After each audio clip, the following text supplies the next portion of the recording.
गोंदिया शहर के रामनगर थाना अंतर्गत आने वाले सूर्यटोला क्षेत्र में कत्ल की ऐसी हॉरर स्टोरी सामने आई है जिसमें नाराजगी की वजह से एक दामाद ने अपने ससुराल में देर रात आकर अपनी पत्नी, बेटे और ससुर को पेट्रोल छिड़ककर जिंदा जला दिया, जिसमें लकवे से ग्रस्त ससुर की खटिया पर ही झुलसकर मौत हो गई तथा पत्नी और बेटा 90% झुलस गए। कत्ल की प्लानिंग सोची समझी साजिश के तहत की गई। इस संपूर्ण प्रकरण में पैरालाइज से ग्रस्त ससुर की खटिया पर ही झुलसकर मौत हो गई है तथा पत्नी और बेटा 90% झुलस गई है। साथ ही उन्हें इस अवस्था में उपचार हेतु नागपुर रेफर किया गया है, जहां उनकी स्थिति चिंताजनक बनी हुई है। कत्ल की प्लानिंग सोची समझी साजिश के तहत की गई तथा एक दिन पूर्व आरोपी दामाद में घर आकर रेकी की तथा अगली ही रात वारदात को अंजाम दे दिया। गनीमत ये रही कि इस मामले में और इस हमले में सास बच गई है, क्योंकि वो निर्माणाधीन मकान में पड़े लोहा सीमेंट रेती की रखवाली करने हेतु पड़ोस के घर में सोई थी। घटना के संदर्भ में बताया जाता है कि रोज रोज की घरेलू कलह और मारपीट से तंग आकर आरोपी की पत्नी आरती उम्र 35 वर्ष ये अपने 5 वर्षीय बेटे जय के साथ ससुराल छोड़ मायके में आ गई थी तथा गत 1 माह से वह मायके में रह रही थी।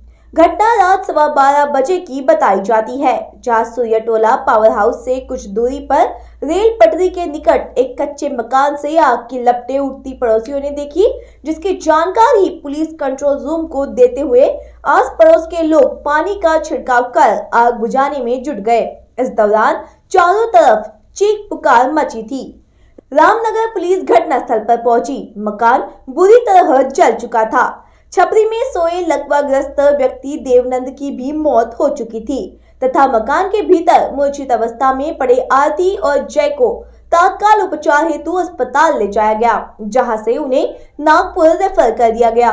घटनास्थल से एक पेट्रोल डबकी बरामद हुई है, जिससे कयास लगाए जा रहे हैं कि हादसा शॉर्ट सर्किट से नहीं बल्कि सोची समझी साजिश के तहत हुआ है।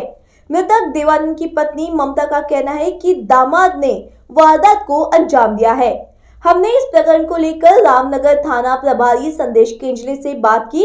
उन्होंने जानकारी देते हुए बताया कि मृतक देवानंद पैरालिसिस का शिकार था तथा बातचीत करने में सक्षम नहीं था और बेड पर ही बीमार अवस्था में पड़ा रहता था तथा उसकी पत्नी घटना की रात बाहर पड़ोस में गई थी। गंभीर झुलसी आरती का अपने हस्बैंड से झगड़ा चल रहा था, लिहाजा वो गत 1 माह से मायके में रह रही थी। उसकी अवस्था चिंताजनक होने से स्टेटमेंट रिकॉर्ड नहीं हो पाया है। बहरहाल मामले के हर पहलू से तफ्तीश की जा रही है। फिलहाल आकस्मिक मौत का मामला पंजीबद्ध किया गया है। संदेह के आधार पर खोजबीन भी जारी है। जेवण केलं आम्ही ना, म्हणते पोरीले म्हणलो मी ना, बाई मी झोपायला जाऊ का म्हणलं, तिकडं काम चालू आहे तर जा. आई म्हणते तिकडं सिरमीट ना लोहा पडला आहे म्हणते, तर जा म्हणते, मी राहीन म्हणते. मग ते मी चाले गेलो, मग ते झोपले असते. मग मला माझा पुतण्या बोलायला काकू म्हणते, बाई बी जरली, भैया बी जरलं ना, काका तर पूर्णच जरला म्हणते. म्हणजे आलो तर पूर्ण येतं पडलं, जवानं जडलं माझ्या. केसरी उजाला न्यूज के लिए गोंदिया से रवि आर्य की रिपोर्ट।